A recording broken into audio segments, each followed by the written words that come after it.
לכולם, וכאן בעצם שימו לב שאני מתחילה להבריש מלמטה, מהחלק התחתון, ולאט לאט לאט אני מתחילה לעלות.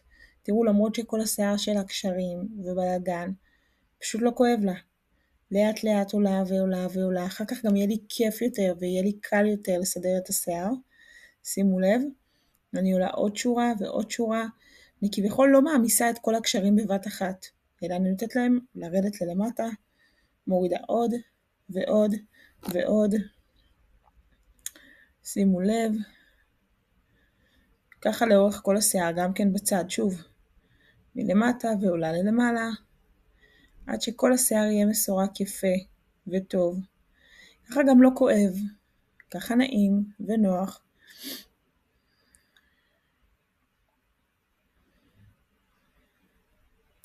תנסי את זה גם את, כי זה ממש חשוב.